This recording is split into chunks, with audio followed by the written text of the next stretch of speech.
universe can you find the most amazing new computer games, tons of gossip, and all the very latest technology news. Right here on Cybernet, of course, with me, Lucy Longhurst.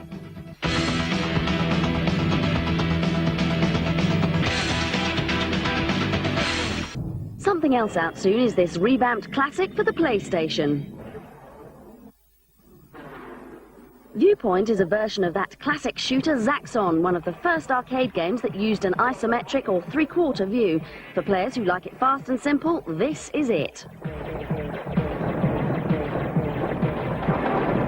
The Neo Geo CD system had a version of this a while ago, but the PlayStation goes a bit further with surround sound, extra baddies and more detailed graphics.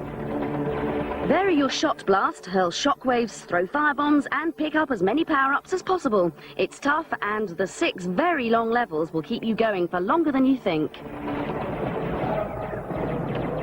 If you compare Viewpoint to other titles, then it doesn't really stand up to all the advances that have recently been made in 32-bit gaming. But does that matter? There are plenty of people out there who think that games like this are some of the best ones ever made. So don't be surprised if a whole load of old games get re-released in the new year.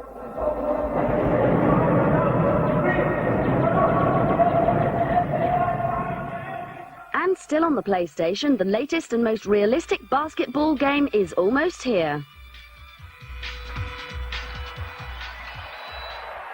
Just when you thought sports sims weren't going anywhere, Sony's own software team have come up with Total NBA 96. He's hotter than Mama's Cajun cooking. Its mixture of motion capture, real-time reflections and hyper scene-setting sound effects makes you want to sit back and watch instead of trying to do something with the ball. Fantastic! Basketball is all about teamwork, so the finished game will boast an amazing 8-player mode. Whoever you're playing, getting in some cool, stylish moves always helps. Incredible!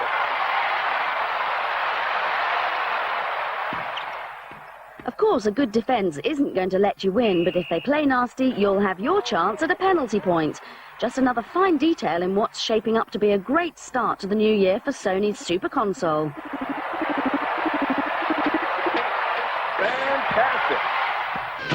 Film buffs and movie fans, take your seats as we check out the latest CD-ROMs on the subject of the silver screen. If you're one of the few people who've never heard of Forrest Gump, here's a chance to find out who he is and what influenced the film about him. Although there are clips from the film, this package is mainly about the music that was big at the time the film was set.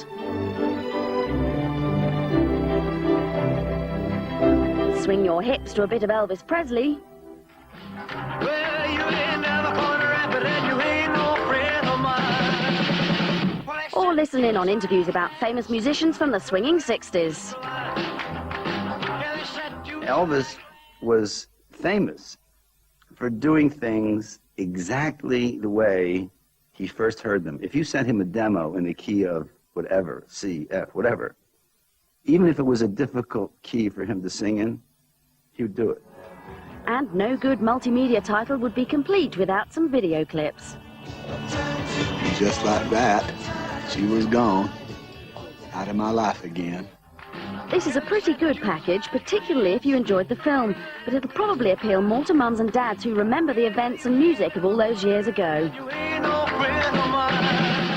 If you've got 60 years to spare, and I'm not joking, then you'll just about have enough time to get through the whole of Microsoft's Cinemania 96. As you'd expect, it lets you take an in-depth look at anything and everything to do with films. Not only is this package ideal for movie lovers, it's also one for list lovers. In fact, lists feature so heavily in this package that there's even a do-it-yourself list section. This has got to be the ultimate in list obsession. Find Your Favourites is jam-packed with hundreds of films, actors, directors, genres and awards. If you can't remember what a particular film is about, it'll also give you a review. In the suggestions section, you can select what sort of film you're in the mood for. You'll then be presented with, guess what, a huge list of films within that genre. If you just can't decide what you fancy, then choose the roulette option, which will decide for you. So, if you're in the mood for a bit of slapstick, how about Naked Gun? In the online section, you can update information regularly by downloading film reviews and articles from the internet. This sounds great till you find out that you have to be a Microsoft Network subscriber for this to work. See, Hear, Watch is probably the most fun section of all, as you can listen to audio clips and watch film extracts from old classics like Casablanca Sam, I thought I told you never to play. to modern-day masterpieces like Star Wars. And if you're into musical scores, you can listen to those too. Although there are thousands of biographies, portraits, and of course lists in Cinemania 96, there's a distinct lack of video clips, only 20 to be exact, and let's face it, that's one of the best bits. But what multimedia titles have made it into the top 10 this week? Down 2 to 10 go cartoon crazy in X-Men. Followed by Dream Machines in The Ultimate Robot. The Lion King Print Studios up 3 to 8. While it's Murder Mystery at 7 in The First Degree. There's scary fun at 6 in Casper Brainy Box. Aladdin Animated Storybook drops 1 to 5. At 4, lovable carrot fan Peter Rabbit climbs 3 places. We just looked through it, Cinemania 96 at 3. Wagging Tails and Damp Noses in Paws up 1 to 2. But top of the heap this week, Encarta 96. Most of the letters we get each week are asking for cheats and tips, and who are we to refuse? This week we've got more for Earthworm Jim. You probably know the second Jim game's just been released, but for those of you still struggling with the original, you'll be very glad to know there's a couple of more than decent cheats to help you wriggle to the end. We do have sympathy with you because there's no password option, so if you've already done a level 50 times and still keep dying, here's a way to skip stages and even become invincible. All you've got to do is pause the game and then press left and A together. Then press B, X, A, B, X, A, and start. Then you'll be rewarded with the faces of the zany team responsible for the game, followed by a screen which gives you loads of options to make that worm turn into an invincible level-skipping Super Jim.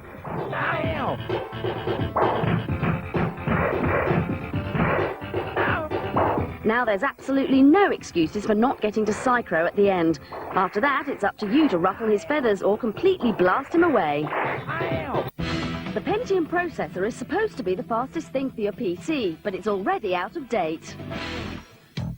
These days, it's not word processors or databases that test people's PCs, it's games. Anything that tries to zap loads of stuff around the screen in 3D needs a lot of processing power.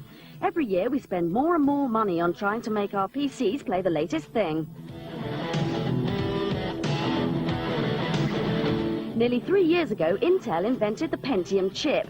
It was far faster than the older 486 chips that everyone already had, but cost a lot of money. Wouldn't you know it, now that more people can afford a Pentium, they've invented something else. The Pentium Pro, not a very exciting name, is even bigger, more complicated, and yes, much more expensive than a normal Pentium. If you looked under a really powerful microscope, you could see the 5.5 million transistors that make up the new design. The first models are supposed to be double the speed of the older chip.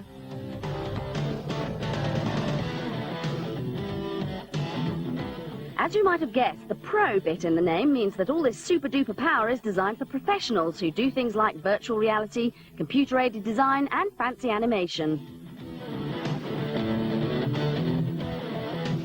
But that's kind of what they said about the Pentium, and look what people are doing with it now.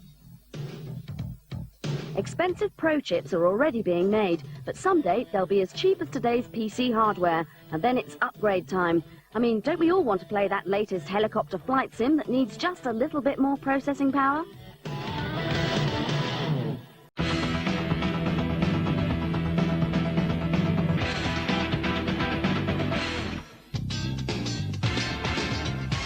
Well, it seems that Silicon Graphics have got the Midas touch, and any new technological software they create always turns out to be more impressive than the last.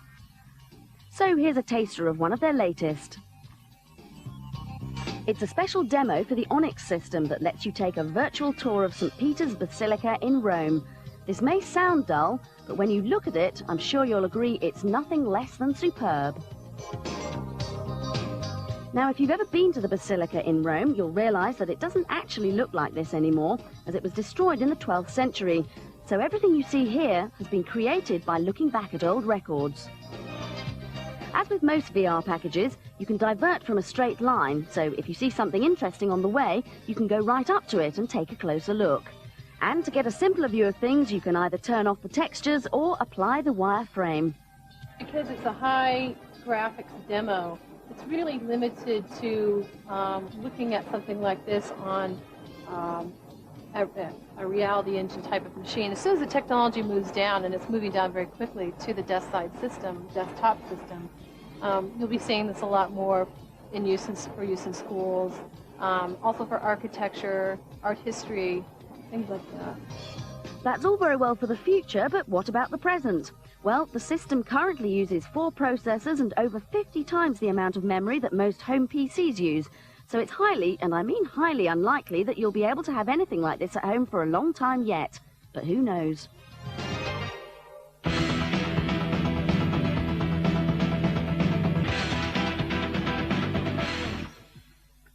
First there were books on CD-ROM, now you can even get a magazine on a shiny round disc. Blender is an interactive entertainment magazine from America. Made by people like this, for people like this. Blender has a comprehensive contents page, making it easy to flick through the virtual pages. The mag features video interviews with various music stars currently causing a stir in the US, although you need a powerful PC to do them justice.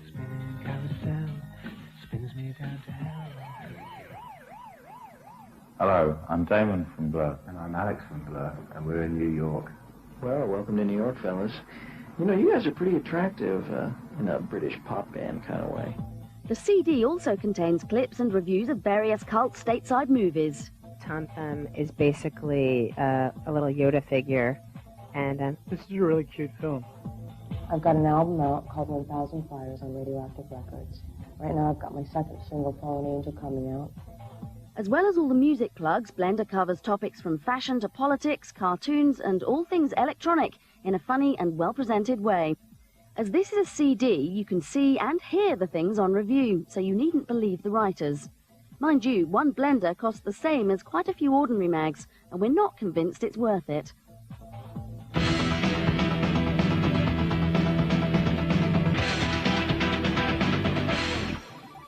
It's 2043 and man's made such a mess of the planet that everyone's living in space until Earth's being cleaned up by some helpful robots called Orbots. But the Orbot team's been brainwashed with TV messages, and you've guessed it, only Vectorman is left to fight for the human race. Well, the plot may sound unoriginal, but the game's definitely got a lot going for it. Over 8 levels, our environmentally friendly hero not only looks fantastic in his 3D outfit, but he moves incredibly smoothly. When Vectorman jumps, it almost feels like he's flying across the screen. And those boost-up boots can come in very handy, helping you to collect power-ups or to dodge the host of Orbot enemies out to get you. This legless variety is particularly nasty. As well as shooting the Orbots, blasting a television's always a good idea, as there's a number of weapons and power-ups hidden inside. You'll need these for Top Bad Guy, the boss, who's waiting to greet you at the end of each level. Again, there's nothing mind-blowingly new in the gameplay strategy, but with its mixture of really fluid movement and such close attention to looks, check out the great colours and details like the flags flying in the wind. Vectorman comes as a breath of fresh air onto the platform scene. If Vectorman's not zany enough for you, then Braindead 13 just might be. Your job is to control Lance, a computer repairman who must foil the sinister Dr. Neurosis' plan of taking over the world by destroying all the computer terminals in his castle.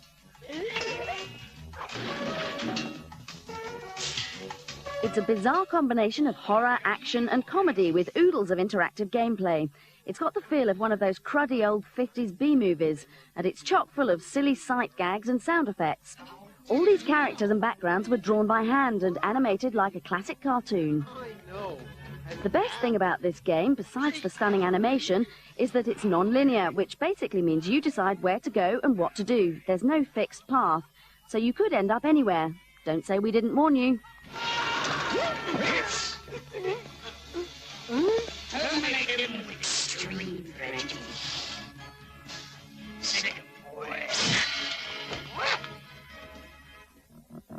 Fatal Racing is the latest racing game to come out for the PC. Competition in this type of game is hotting up, and at first glance, Fatal Racing just doesn't live up to the good looks of, say, Screamer, for example. With Screamer, although the car looks pretty similar to Fatal Racing's, it runs more smoothly, and as you can see, the background's a lot more detailed too. But you can't have everything, and the creators of Fatal Racing have concentrated on a broad range of gameplay. Boasting cars with a higher artificial intelligence than other games, you can choose between a computer-controlled or human teammate. There's also a 2- and 4-player option, and just in case you've got 15 mates all linked up via PC, the lot of you can be let loose on the track together. But what really sets this apart from other similar games are the stunt features. Rather than just having cars race around a standard circuit, you can also have a go at ramps, jumps, humped back bridges, and even corkscrews. And if you can handle this one without getting a dent in the paintwork, you must be Nigel Mansell. Hold on to your holsters as the Saturn turns sharpshooter in Virtua Cop. You may remember we showed you a quick preview of an early version a few weeks ago, and now here it is. All the detail and speed of the coin-op game have been kept. It looks and plays just as well as the original. You get the chance to be a vigilante super cop who has to deal with a whole host of baddies, most of them arms dealers and terrorists. There are 3 levels of difficulty to choose from: beginner, medium or expert, and I don't recommend you get brave and start with expert, or your trigger finger won't thank you for it. Just like the arcade version, you can play with a toy gun, which makes things a lot easier. You can play with the joypad, but it's not ideal. Not only is it quite difficult, but it's pretty inaccurate, even with lots of practice.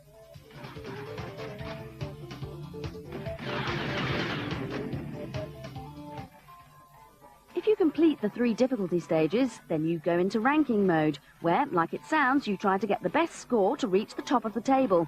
But you'll probably have to play for quite a while before you're up to that. Virtua Cop is a seriously good game. The gun's accurate and easy to use, and if Sega carry on making games like this, it should keep Saturn owners very happy.